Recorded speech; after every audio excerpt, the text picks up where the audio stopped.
Victory over the Canaanites. The Canaanite king of Arad, who lived in the Negev, heard that the Israelites were approaching on the road through Atharim. So he attacked the Israelites and took some of them as prisoners. Then the people of Israel made this vow to the Lord: "If you will hand these people over to us, we will completely destroy all their towns." The Lord heard the Israelites' requests and gave them victory over the Canaanites. The Israelites completely destroyed them and their towns, and the place has been called Hormah ever since. The bronze snake.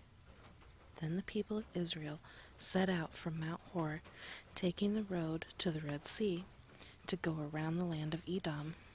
But the people grew impatient with the long journey, and they began to speak against God and Moses. "Why have you brought us out of Egypt to die here in the wilderness?" they complained.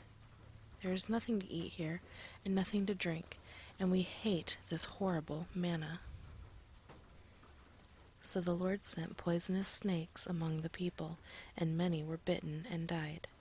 Then the people came to Moses and cried out, "We have sinned by speaking against the Lord and against you. Pray that the Lord will take away the snakes." So Moses prayed for the people. Then the Lord told him, "Make a replica of a poisonous snake and attach it to a pole. All who were bitten will live if they simply look at it." So Moses made the snake out of bronze and attached it to a pole. Then anyone who was bitten by a snake could look at the bronze snake and be healed. Israel's journey to Moab. The Israelites traveled next to Oboth and camped there. Then they went on to Abarim in the wilderness on the eastern border of Moab. From there they traveled to the valley of Zerad Brook and set up camp. Then they moved out and camped on the far side of Arnon River, in the wilderness adjacent to the territory of the Amorites. The Arnon is the boundary line between the Moabites and the Amorites. For this reason, the book of the Wars of the Lord speaks of the town of Waheb in the area of Suphah, and the ravines of the Arnon River, and the ravines that extend as far as the settlement of Ar on the border of Moab. From there the Israelites traveled to Beer, which is the well where the Lord said to Moses, "Assemble the people, and I will give them water." There the Israelites sang this song: "Spring up, O well, yes, sing its praises. Sing of this well, which princes dug, which great leaders hollowed out with their scepters and staffs." Then the Israelites left the wilderness and proceeded on through Mattanah, Nahalil, and Bamoth. After that they went to the valley in Moab, where Pisgah Peak overlooks the wasteland. Victory over Sihon and Og. The Israelites sent ambassadors to King Sihon of the Amorites with this message: "Let us travel through your land. We will be careful not to go through your fields and vineyards. We won't even drink water from your wells. We will stay on the king's road until we have passed through your territory." But King Sihon refused to let them cross his territory. Instead, he mobilized his entire army and attacked Israel in the wilderness, engaging them in battle in Jahaz. But the Israelites slaughtered them with their swords and occupied their land from the Arnon River to the Jabbok River.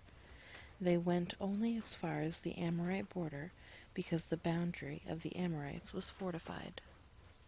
So Israel captured all the towns of the Amorites and settled in them, including the city of Heshbon and its surrounding villages.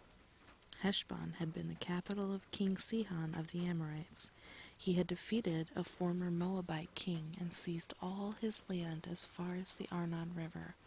Therefore the ancient poets wrote this about him: "Come to Heshbon and let it be rebuilt. Let the city of Sihon be restored.